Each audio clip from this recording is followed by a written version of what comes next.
We just had the first day of fall officially. I don't know if you know what the fall equinox is. I do not. You don't? No. Do you know what equinox? Something with the moon? It's equal day, equal night. So it's the first day of fall, technically, on September 22nd, which means every day moving forward, we're going to have less and less hours of daylight. Oh. And so we're about to enter fourth quarter. And as of today, it is September 26th, and we have 76 business days left of the year. And I only share that because the last quarter, I think a lot of times people think we have the same amount of time, but because of the holidays, this is when we have to be even more intentional and focused because there's only 76 business days and technically 14 weeks. Ooh. There's your nerd tip. Yeah, nerd tip. So get your stuff together because the end of the year, that means there's like 71 days till Christmas or something like that, which is super crazy. Yeah. Wow.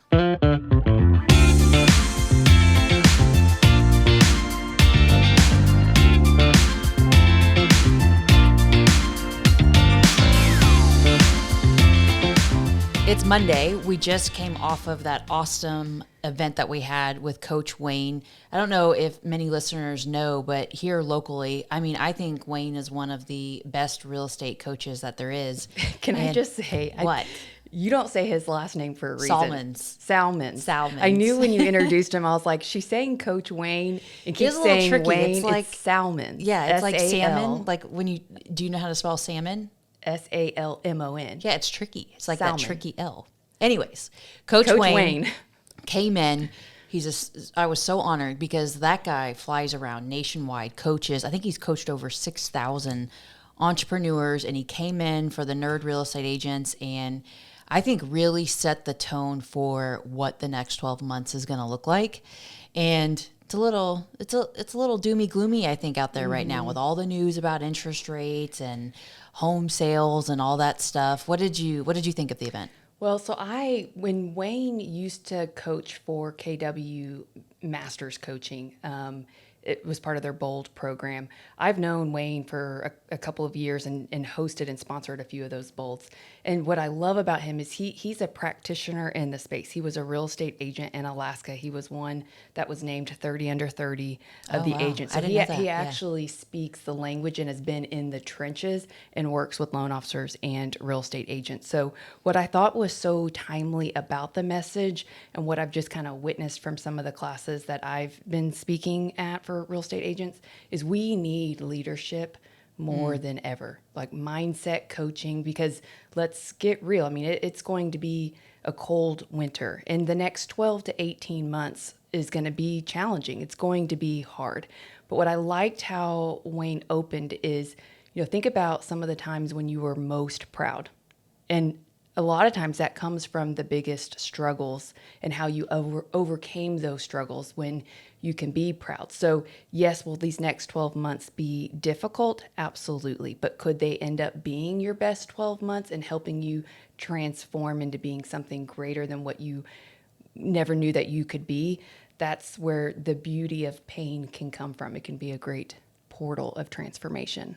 Yeah. And I think that, I think in sales, actually how he opened that, it was pretty mind-opening when he said the stats about people in sales and how people in sales are like 30% more likely to be depressed, which was sad.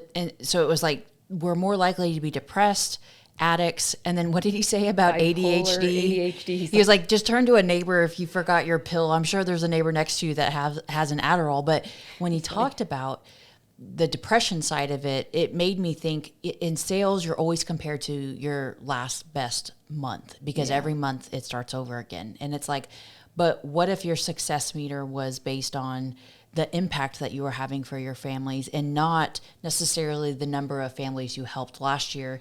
Because 2020 and 2021 is people's best years, most likely. But it's like, what if instead you measured, but how much of an impact did you have on that family?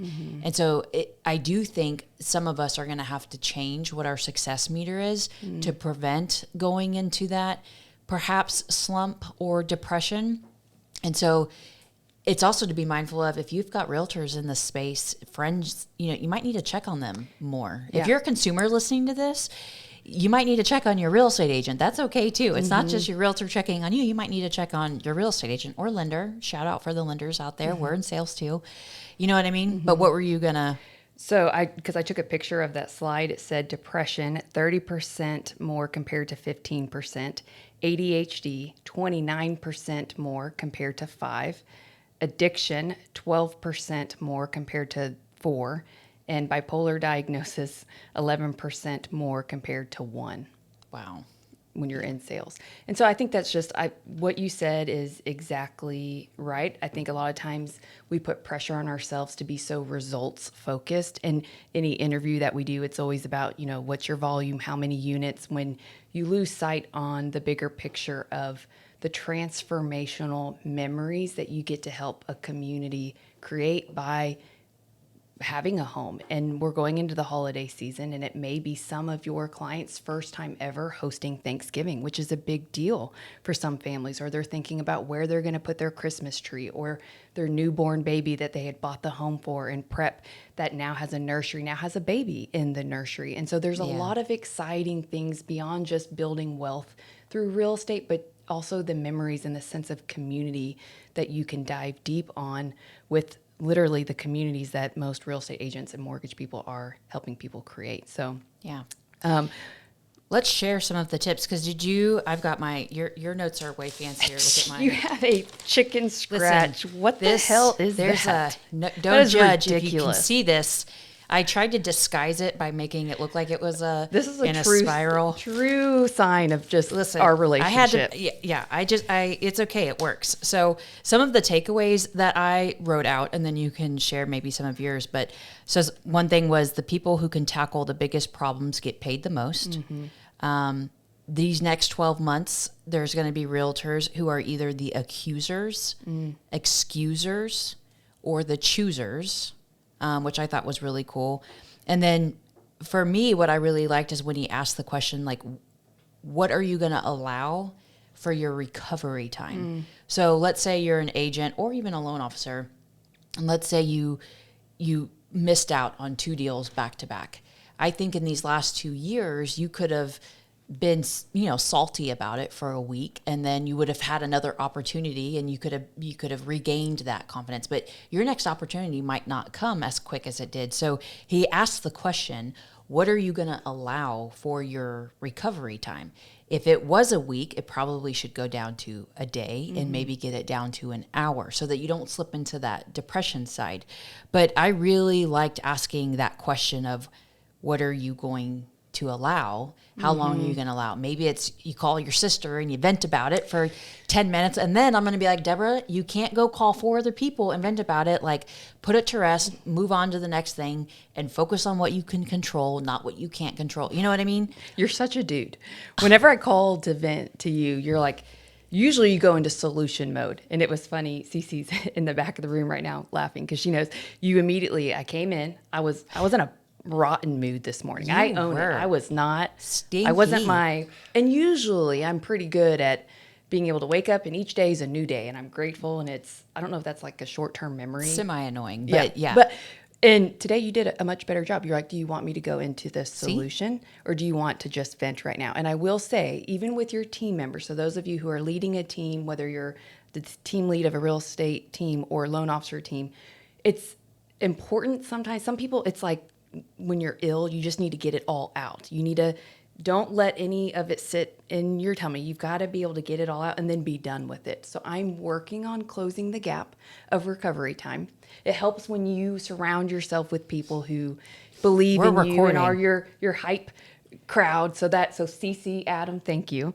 But one of the biggest things that I wrote down as my number one is you have to be more educated than ever before so that you can solve and empower like you've never needed to before. And that may mean make a commitment. So an action item would be, how much time are you going to spend every morning as your knowledge acquisition time, where you're studying the hot sheets or you're looking at market trends or you're studying the bonds, whatever it is, you need time every morning to be the expert, because today's problems that our clients face and that America faces, are bigger than they've ever been. They're not easy problems that Yeah. create easy solutions. Like when interest rates were 2.5%, and it was like, oh, I think I want to upgrade my home today. That's an easy decision. But now you have to think about the types of problems that we have and what is it that we need to learn. And that may even mean going deeper and learning your tools like Lender Launchpad or Mortgage Coach so that you can really optimize your client experience and partner experience for future transactions. So this may be the time to harvest before you're going to see things bloom. I definitely agree. That's one tweak I have made, and I started this a couple of months ago, is instead of going to the gym and listening to a bunch of rap music, now, I'd love to see that playlist. it's a playlist. My Apple Music is pathetic. It like goes from like Beyonce to Justin Timberlake to like Jay-Z to Shania Twain. It's all over the place. What was that stat on bipolar? Yeah. Okay. Just kidding. No, but it now I've replaced it with like what I call brain fuel, and trying to put into my mind something that's going to better myself for the day, whether that means something real estate related or just mindset related or relationship related, how to be a better mom, how to be a better wife, how to be a better sister's last on that list. But no, just kidding. But it's like, it could just be something small like that. If you have a drive into work, replace that with something that is brain fuel that's going to, maybe spark another idea for you or just quite frankly, get you in a better mindset for the day. Well, and he made a good point where the last couple of years we were very tactical, like we were reactionary we've got the market being the hottest it's ever been. And so we weren't really proactive. And so he, in this visual that I'm going to keep in my brain, is he had said, are you going to be the thermostat or the thermometer? Because a thermometer just reads the temperature, but a thermostat will set the tone or set the temperature. And so these are the small little micro habits that we do that we don't realize that compound over time, like my Oreo consumption over time is going to create a problem. Or you don't even work out and it hasn't created a problem yet. That's a separate topic. Well, not yet. You don't even get up and go to the gym. And internally, I'm I go to the probably gym every day and I don't eat Oreos. And you eat Oreos and you're still 100 pounds. So I haven't since September 6th, so I'm going through withdrawals. But I will say that's why you're cranky. One of the things that I've heard coaches do is they will say, look at your hour, every hour, spend the last 5 minutes. So 55 minutes of work, the last 5 minutes, write down, what did you do? What is it that we're doing? Are we spending time to invest in ourselves, to learn and acquire new information? And how are we making sure we keep our mind right? Because if you can't lead yourself, then you can't lead others. And so leadership, that's why that was my biggest takeaway with what you did personally, is here you are as a loan officer providing a monthly mastermind as a gift to your agents, which is really leadership. And you brought in another expert that you had to hunt down and prepare and help craft. And it takes time and energy, and it shows how much you value your partners, not only for a selfish reason, well, obviously the more you can help them, it's going to return in business for you. But when you have someone that's a mindset coach, or he's actually labeled as the heart coach, it shows that you're helping them in times when they could be drifting, and you don't know how far they're drifting from the balance. Yeah. Yeah. And actually there were a couple of realtors there in that room that were both that I can think of have been going through some really hard things in the past 7 days. And so I sent them individual texts like, hey, are you coming to this? And I'm so glad that they were there, because I'm hopeful that they heard a message that will just make the next 12 months better. So what else? What else did you take away? So I had 1, be more educated. 2, develop better leadership skills. 3 was learn the art and science behind emotional connection and intelligence, where there's a reason why people don't want to work with robots. And some of that God-given talent that we have is our intuition and creation and just ability to be a human. So focus and learn those soft skills. Learn how to be a better listener. Learn how to have empathy. Try to seek understanding before you seek to be understood, because it's those soft skills that's going to help you build deeper relationships quicker and faster while maintaining trust in a time when, let's face it, we've never been more distrusting in America due to COVID and elections, that we've got to be better. I just had a light bulb come. I actually think that you are the soft skill queen. I think I could be. Yeah. You really? Yeah. I hate the hardcore. I think I am hard. Like I'm the hard skills person and I suck at the soft, but I think the soft is the hardest thing to teach because people don't realize that they're so hard. And, you know, when to have empathy, or when, like when you came in this morning so rotten that I was like, I know she just wants to complain, and me not go into like, and problem solve, you know, so. I almost cried this morning. Like Cece was doing my makeup and I'm like, think I'm going to shed a tear and ruin my makeup. Like I was like in it, and I don't usually get that way. I was triggered. And I will say some of that's because I didn't get a good night's rest, which there's so many things that can impact your mood and tone. And I have to take responsibility of all those things. I should have gone to bed sooner. And if I would have had a better night's rest, maybe something that I saw on social wouldn't have triggered me as much. That is a whole, like, he talked about this comparison. Yeah. Were you in there when he was talking about that? How he thinks that comparison is like the number one thief of joy. And social media, you saw something on social. Sometimes I see like a realtor posting a closing with another lender, and I'm like, oh my gosh, did I just get fired? But you see something and it triggers you, and you could go down a whole, and there could be a whole story behind it, and you've just created it in your. But he said, use comparison instead of as judgment, but as inspiration. And I've gotten better and better at that. I can still improve, obviously, but it triggered me, and I got salty and played victim mode and had my little pity party, and then boom, recovered. So it does mean taking action or changing your state, whether that's go work out, go do a podcast recording, go do something where your focus is on other people and not yourself, and it can help with getting yourself out of that mindset. But that was one thing he said, was change comparison to inspiration. He also said change resistance. Instead of resisting this market, appreciate it. Like, and he brought up the example of his daughter that, you know, when he had no sleep, and his friend who had lost a child to SIDS, he was like about to get a solid 6 minutes and his baby starts crying, and he's like, are you kidding me? Like now? And instead of getting angry, it's like, I get to go upstairs. Yeah. I get to check on or I get to go pick my kid up from school, you know? Yeah.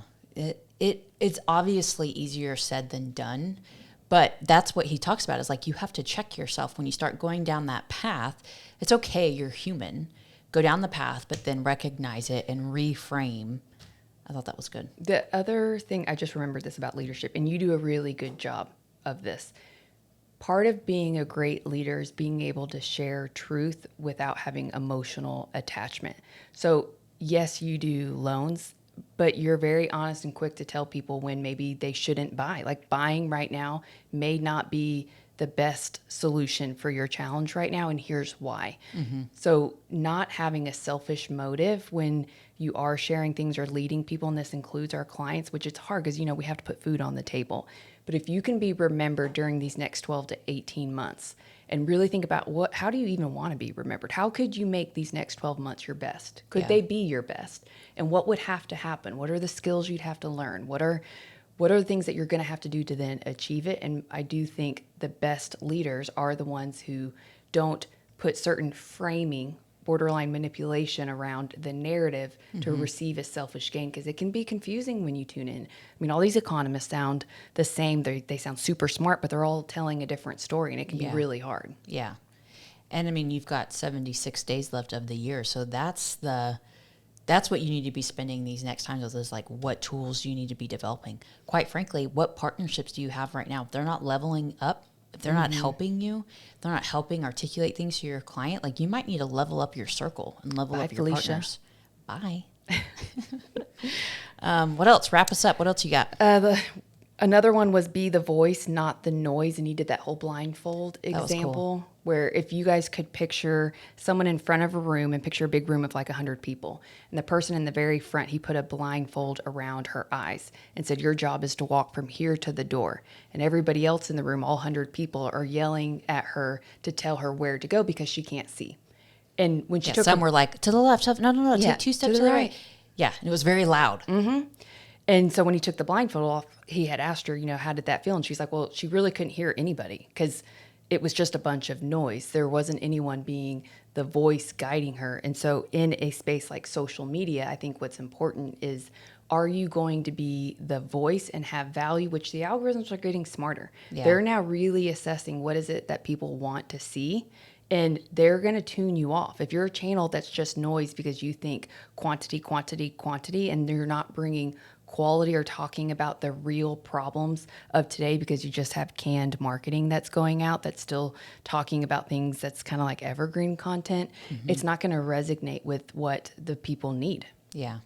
And then the last one was growing your database, but protecting it. Like he had said, his top elite clients know how to develop and nurture a database where they are like building a wall around it and protecting it and having monthly parties. And you're great at that too. Well, he said that, hang on, Oh my God. flip over.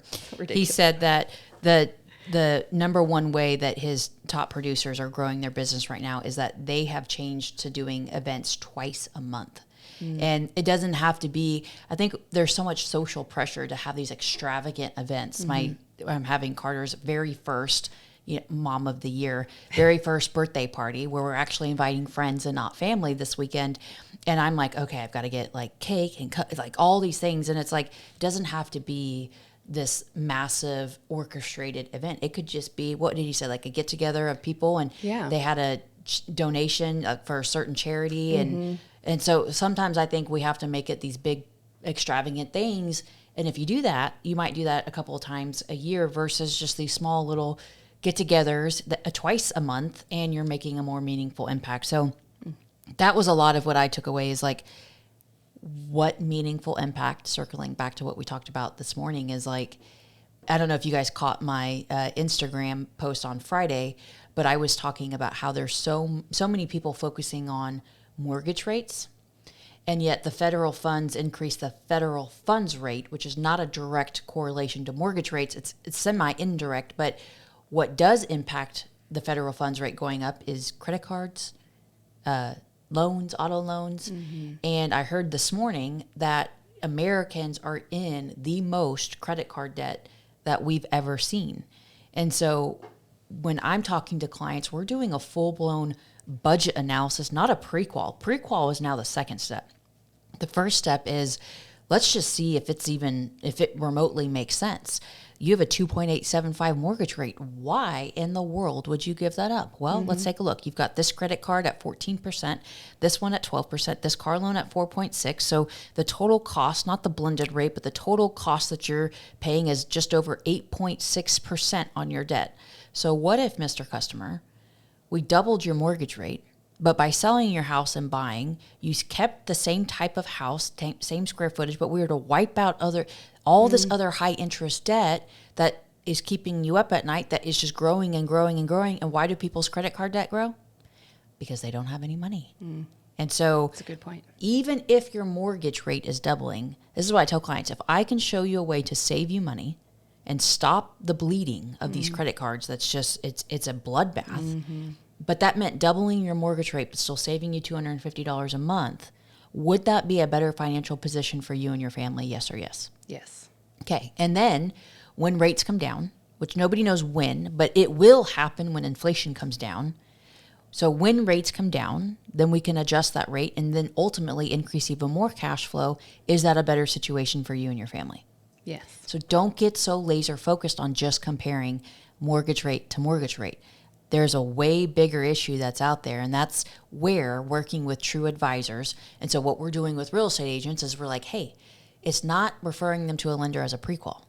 It's we need to have a full budget analysis done so that we know, is now the right time? And I think that is where these next 12 months is going to be successful, because to me is we're going to be able to help and make an impact more and more for families.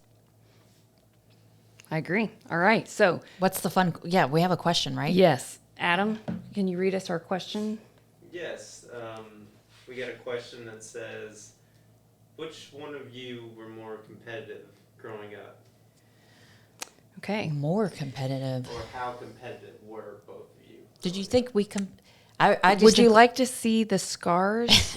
I still have scars today. I have one on my kneecap that came from a hockey stick because we had played roller hockey. We were such tomboys. Well, you know your dad's from the East Coast if you're in Texas and you're playing hockey, because that's like not really a Texas thing. Let's not avoid the story here, guys. I score on Denise.